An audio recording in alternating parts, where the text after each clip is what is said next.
Indonesia, bangsa dan negara, rumah ideologi Pancasila.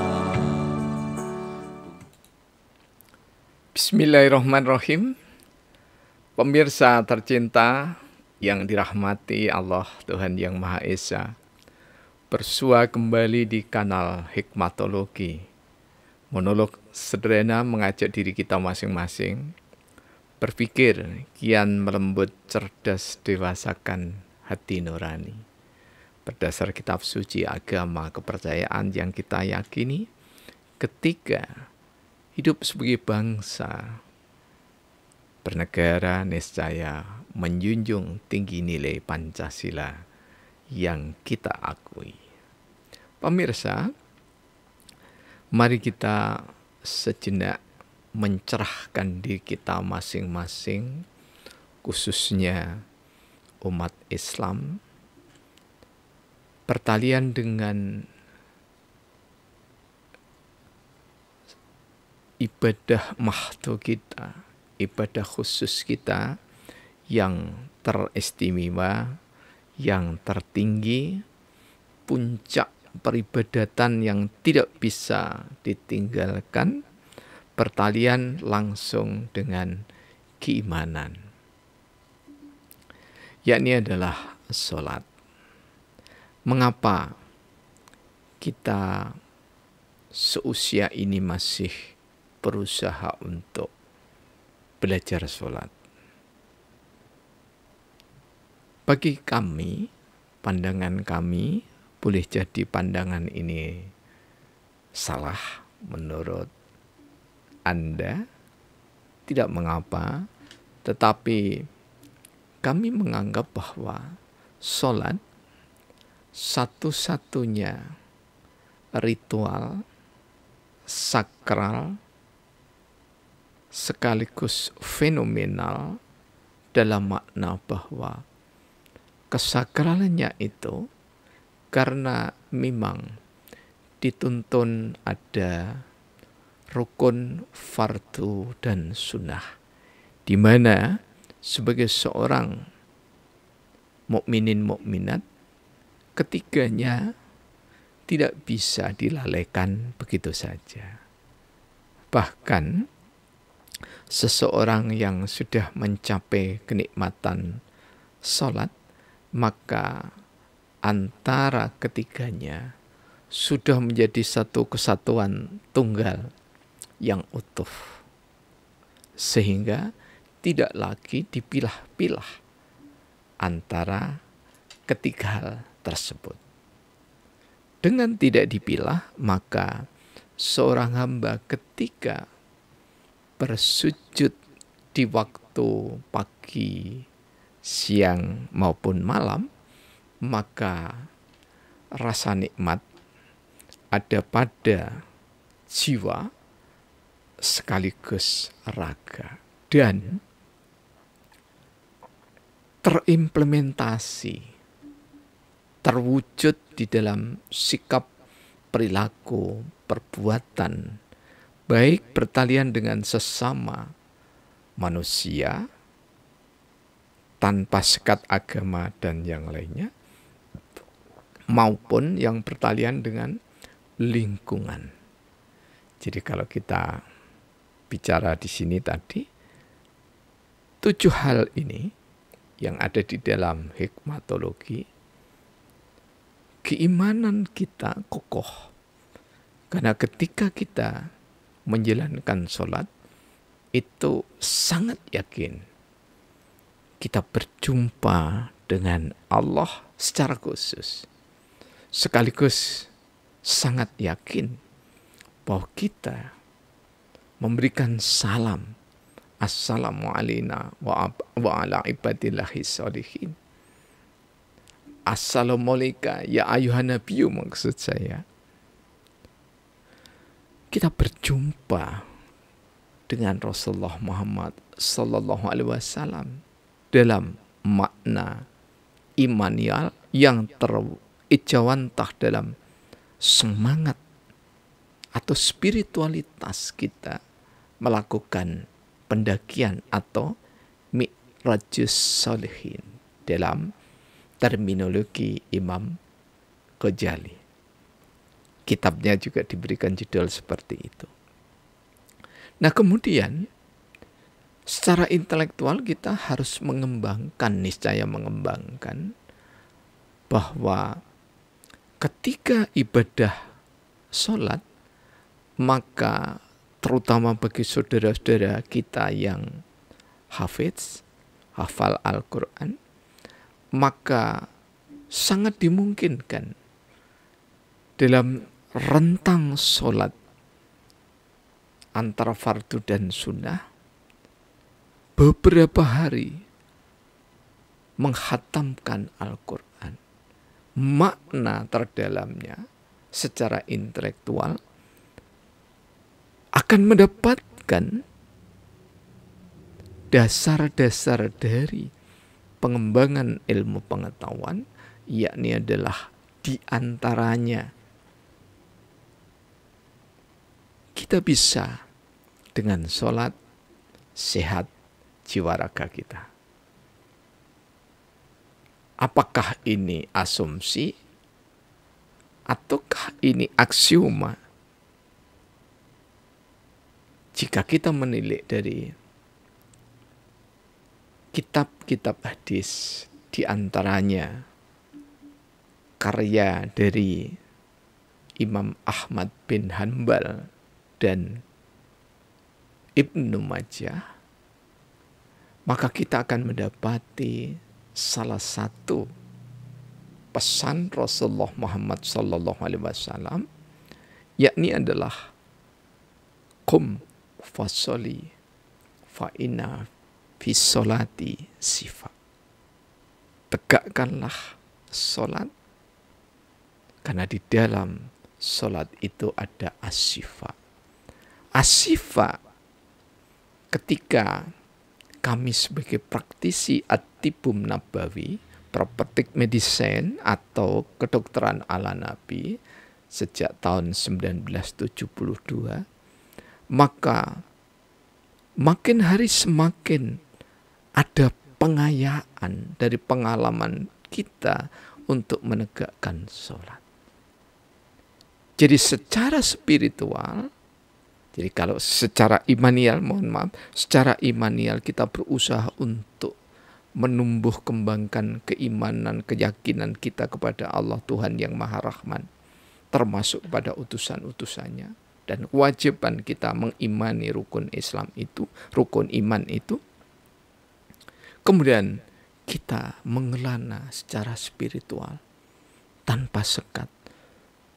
Ilmu dari manapun kita ambil yang bermanfaat untuk menguatkan kita dalam menegakkan sholat. Sehingga kita tidak perlu ragu untuk mengambil dari ragam cerdik cendekia untuk menjadi pilar penyanggah dari keberadaan sholat kita. Melalui intelektual, kita dikenalkan bahwa apa yang dikatakan oleh Rasulullah Muhammad SAW memang sangat benar. Di dalam teori kedokteran modern, bahwa gerakan yang terlalu cepat itu akan membuat kelelahan pada otot dan sangat tidak bagus. Jadi terlalu cepat, apalagi sudah dibebani dengan beban yang berat. Namun gerakan yang terlalu lambat juga akan menimbulkan ketidakmampuan otot untuk menopang tubuh kita. Dan di antara itu kami berkesimpulan, gerakan yang tidak terlalu cepat, namun juga tidak lambat, hanyalah gerakan sholat. Mengapa demikian? Karena gerakan sholat itu ritmenya sudah diatur sesuai dengan fitrah anak manusia, siapapun itu.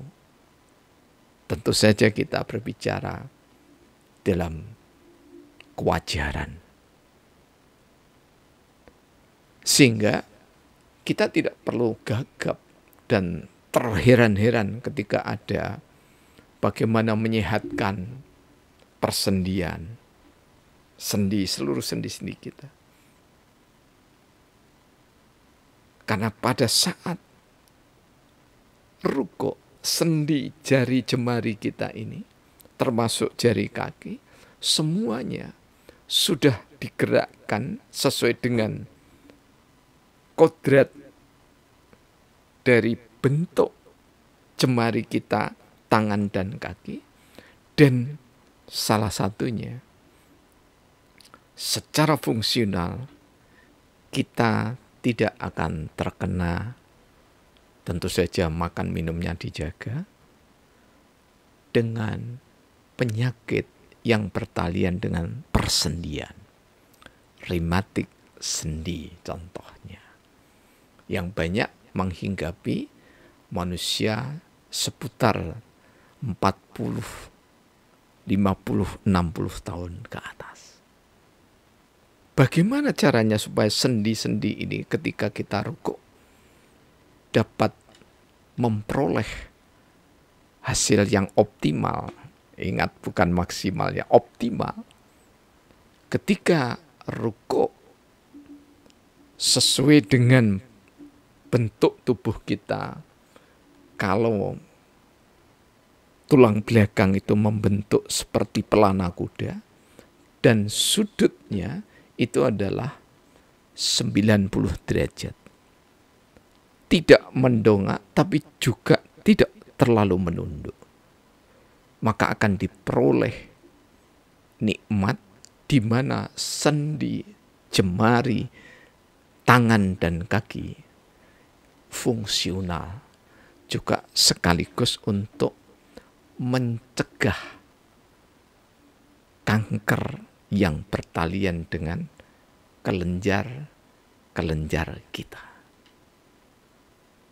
Dan lebih dari itu, insya Allah dan terbukti, ketika rukuknya bagus,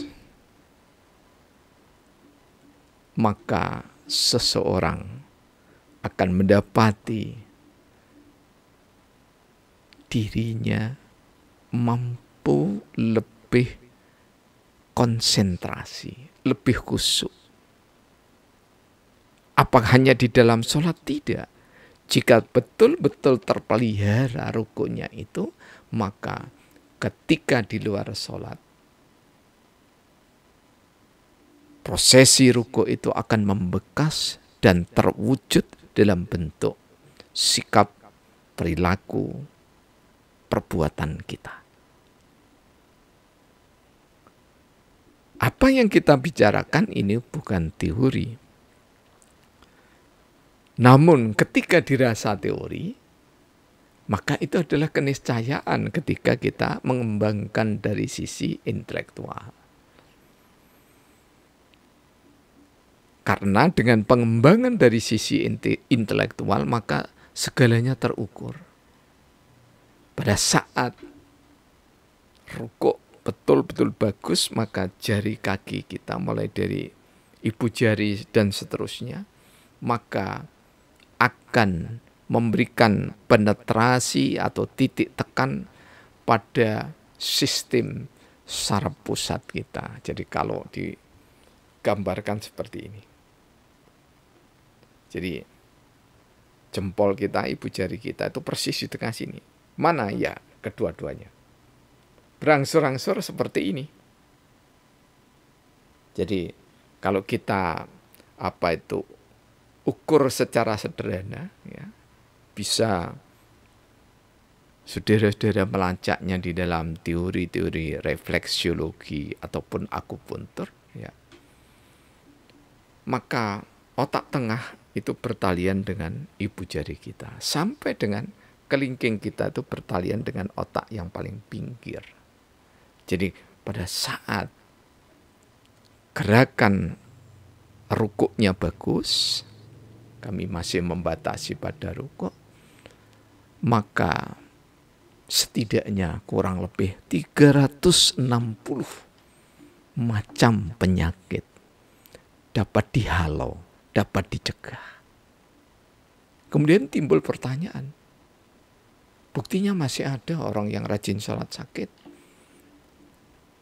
yang tidak pernah sakit karena tidak ada rumah sakit malaikat dan tidak ada rumah sakit jin. Ya, itu adalah malaikat dan jin. Jadi kalau manusia tentu saja, karena Rasulullah Muhammad SAW pun meskipun tidak sakit yang parah, ya, tetapi beliau pernah merasakan sakit, terutama di usia beliau akan dipanggil oleh Allah Subhanahu wa Ta'ala. Sehingga wajar kalau ada musholin, orang-orang yang abid, ahli ibadah, masih sesekali ada masuk angin, sesekali ada laringitis atau faringitis dan seterusnya. Penyakit-penyakit yang ringan, dan insya Allah ketika gerakan sholatnya bagus, maka proses recovery di dalam tubuh kita, di dalam jiwa kita itu akan lebih cepat dibandingkan dengan mereka yang gerakan sholatnya, manajemen gerakan sholatnya kurang optimal. Dan jangan sampai kita keliru, sholat tujuannya bukan untuk menyehatkan jiwa raga, tetapi tujuannya adalah untuk menggapai, menyongsong, menuju ridho Allah Subhanahu wa Ta'ala.